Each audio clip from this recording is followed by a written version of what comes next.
Hey everyone, it's Nicholas Wilton at Art to Life. I'm here with Maisie and we're in the studio.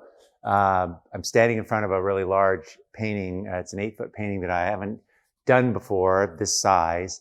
And so all week I've been kind of looking at this thing over here and just remembering that that in the process of art making, when we do things that we haven't done before, when we take these risks or move into areas of uncertainty, there's always the upside afterwards, that this is actually how you make art, how you improve in creativity, is doing these kind of scarier, bigger steps.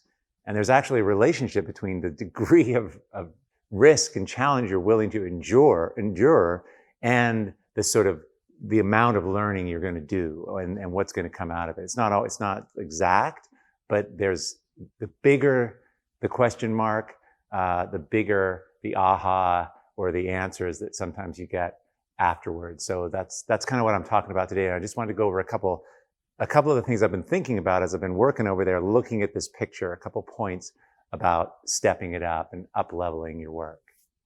So there's just a couple points that I want to share. And so firstly, that we want to be periodically stepping out of our comfort zone, just knowing that that's what's going to move the needle. That's what's going to up level our work.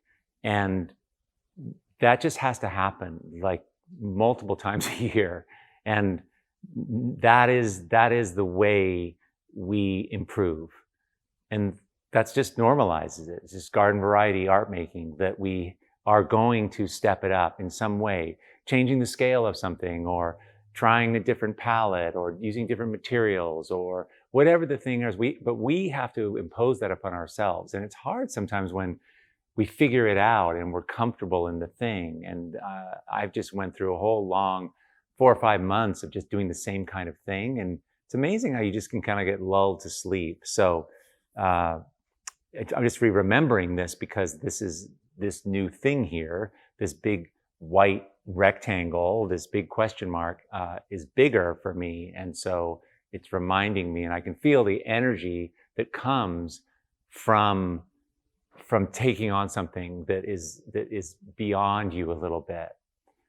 This idea, the second point here, this idea that creativity is optimized when there's a problem to be solved, when we are trying to do something differently. And it really is a problem solution. That's when creativity rises. And this has been a perfect example of that, because one of the things that held me back from working this large was I have these studio doors that are only so high, and there's a freight elevator in this building, and you can't bring in a painting. You can't build a panel that's big enough. And then so it was like, well, how can I do this if I want to work bigger? And I thought of all these different ways of doing it. And it ended up totally changing how I make art. Now I'm making canvases, and before I was just painting on panels. So I built this canvas. I had this panel built, but I had it done in 2 parts. So I could take it apart and then build it once I got here. And then I could put canvas on the whole thing, and then I could do the painting, and it's a hard surface. And then I can take the canvas off and walk out the door in a roll. So I can now work bigger.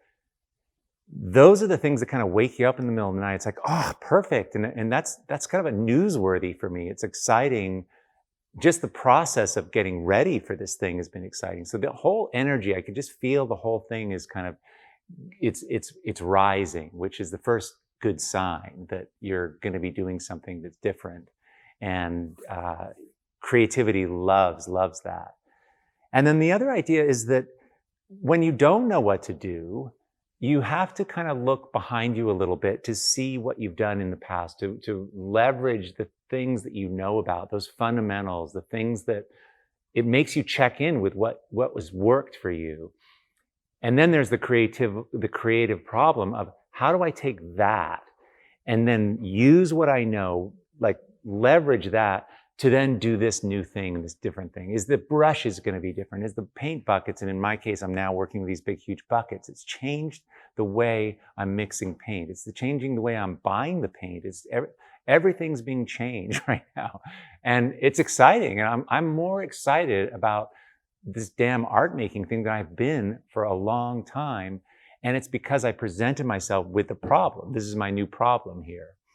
So anyway, I'm just sort of excited to share this.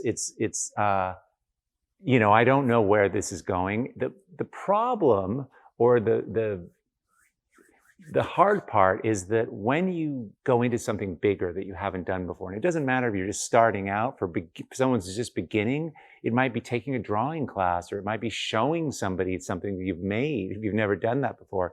There's all these steps, all these levels, all these big steps that feel big. Right now, this is the one I'm working on. But the possibility for failing, that idea that it won't turn out, it feels bigger because you're setting it up. The promise, you're trying to do something bigger, so the possibility for failing is bigger, and that's what's scary, and it's vulnerable.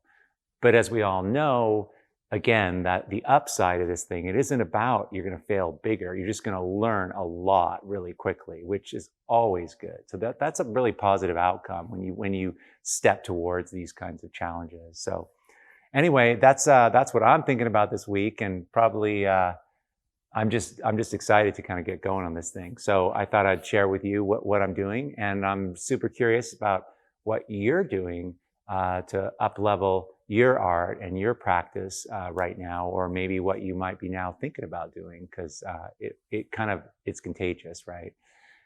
Let me know in the comments. Really appreciate you being here, and I hope you have an awesome Sunday. Okay, take care.